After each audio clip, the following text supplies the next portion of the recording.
நம்ம வீட்டில் இன்றைக்கி பூசணிக்காய் கூட்டு வைக்க போகிறேன்.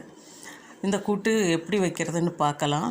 பூசணிக்காய் வந்து நல்லா விளைஞ்ச பூசணிக்காய், கொஞ்சம் இனிப்பும் இதில் இருக்குதான், நல்லா டேஸ்ட்டாகவும் இருக்கும். இது வந்து எனக்கு ஒருத்தங்க அவங்க வீட்டில் விளைஞ்சதுன்னு சொல்லி எனக்கு கொஞ்சம் கொடுத்தாங்க. இது இந்த கூட்டு வைக்கிறது எப்படின்னு பார்க்கலாம். இதை நல்லா கழுவி நல்லா தொலியெல்லாம் சீவி நல்லா பீஸாக நம்ம நறுக்கி எடுத்துருவோம். இந்த கூட்டு கூட சேர் வகைக்கு 150 கிராம் தட்டைப்பயிறு எடுத்திருக்கேன். அதை வந்து ஒரு 3 மணி நேரம் ஊற வச்சு அதை நல்லா கழுவி வடிகட்டி எடுத்தாச்சு. இதை வந்து நம்ம குக்கரில் போட்டு அவிக்க போகிறோம். 2 விசில் போட்டால் போகிறோம், அதுக்கு மேலே வந்து போட வேண்டாம். இப்போ இது கூட கொஞ்சம் மஞ்சப்பொடி, கொஞ்சம் உப்பு,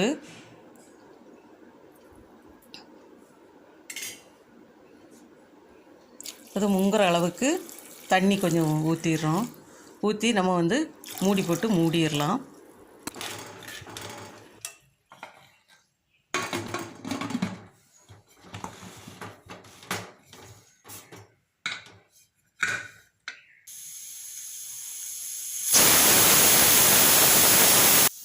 ரெண்டு விசில் அடித்து குக்கரை இறக்கி வச்சாச்சு. அடுத்து நம்ம இதை அரைக்கிறதுக்கு வேண்டியதை பார்ப்போம். 4 பச்சை மிளகா, இது மாதிரி ஒரு பிடி சின்ன வெங்காயம், கொஞ்சம் ஜீரகம், 2 அள்ளி பூடு, கொஞ்சம் பருசாக இருக்குது, 2 பூடு எடுத்திருக்கேன். பச்சை மிளகாயும் வெங்காயத்தையும் ஒரு பல்ஸ் போட்டு எடுத்துக்கலாம். மற்ற அந்த தேங்காயும் ஜீரகம் நம்ம தனியாக அரைச்சிக்க போகிறோம். அந்த ஓரத்தில் கொஞ்சம் வச்சுருக்கக்கூடிய அந்த தேங்காய் வந்து நம்ம தாளிச்சதுக்கப்புறம் அந்த தாளிசத்தில் போட்டு கொஞ்சம் நேரம் வரட்டி எடுக்க போகிறோம். அது கொஞ்சம் செவக்குத வரைக்கும் வைக்கணும். செய்கிறது எப்படின்னு பார்த்துக்கலாம். இப்போ நம்ம குக்கரில் ஆவியெல்லாம் படிஞ்சு இப்போது நம்ம திறக்கிற பருவத்துக்கு வந்துருச்சு. திறந்து பார்க்கலாம் எப்படி இருக்குன்னு. இப்போ பயிர் வந்து வெந்துருச்சு. ரொம்ப வெந்து மசிய வேண்டாம், ஓரளவுக்கு. நம்ம நனைய போட்டிருக்கிறதுனால பயிர் கொஞ்சம் குழவாக இருக்கும். இப்போ நம்ம வந்து அந்த காய் எல்லாத்தையும் நம்ம வந்து இதில் போட்டுருவோம். காய் போட்டதுக்கப்புறம் இது அவியதுக்கு தேவையான தண்ணி ஊற்றுவோம். அந்த பயிரில் கொஞ்சம் தண்ணி பாக்கி கொஞ்சம் இருந்தது, அதோடு சேர்த்து கொஞ்சம் தண்ணி விட்டு இப்போ இன்னொருக்க வந்து நம்ம ஒரே ஒரு விசில் தான் போட போகிறோம். அதுக்கு மேலே போட்டால் ரொம்ப கூழாயிரும்.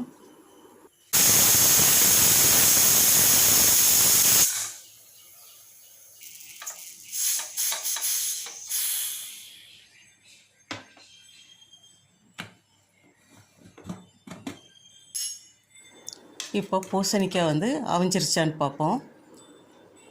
நல்லா அவிஞ்சிருச்சு, இவ்வளோ போதும். இன்னும் அடுத்து வந்து ஸ்டவ் ஆன் பண்ணிவிட்டு அதில் வந்து நம்ம பல்ஸ் போட்டு வச்சுருக்க வெங்காயம் மிளகாயும் நம்ம வந்து இந்த கலவையிலே போட்டுருதோம். போட்டு அதை லேசாக வந்து கிளறி விட்டுறலாம். இந்த வெங்காயம் மிளகா கொஞ்சம் பச்சை வாசனை போகிறது வரைக்கும் லேசாக வேகட்டும். இப்போ நம்ம வந்து அரைச்சி வச்சுருக்க அந்த ஜீரகத்தையும் தேங்காயும் நம்ம வந்து இதில் வந்து போட்டுக்க போகிறோம். போட்டு ஒரு கிளறி விட்டுற வேண்டியதான். அதுக்கப்புறம் வந்து உப்பு இருக்கான்னு கொஞ்சம் பார்த்துட்டு, அதுக்கு ஏற்கனவே நம்ம பயிரில் கொஞ்சம் உப்பு போட்டிருக்கோம், அதை கணக்கு பண்ணி நம்ம இதுக்கு இன்னும் கொஞ்சம் உப்பு போடணும். வாசனைக்காண்டி பச்சை கருவேப்பிலை 2 கொத்து பிச்சு போட்டுக்கிடுவோம். உப்பு சரியாக இருக்கான்னு பார்த்துட்டு அதுக்கு தகுந்தபடி உப்பு சேர்த்துக்கலாம்.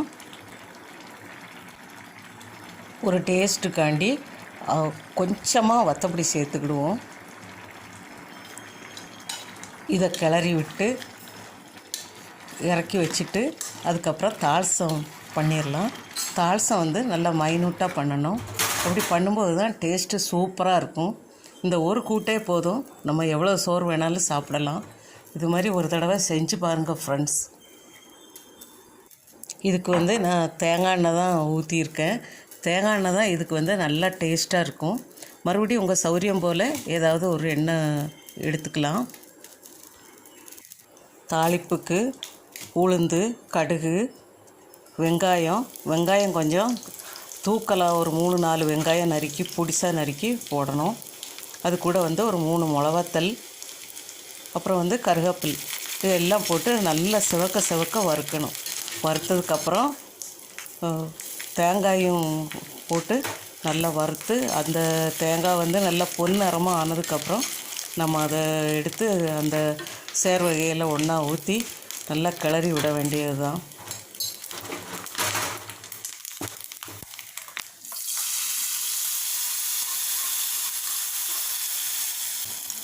இப்போது நம்ம அருமையான பூசணிக்காய் கூட்டு ரெடி. சாப்பிட்டு பாருங்கள், சூப்பர் டேஸ்ட்டாக இருக்கும். இந்த கூட்டு எந்த டிஃபனுக்கு வேணாலும் நம்ம சைடிஷாக சாப்பிட்டுக்கலாம்.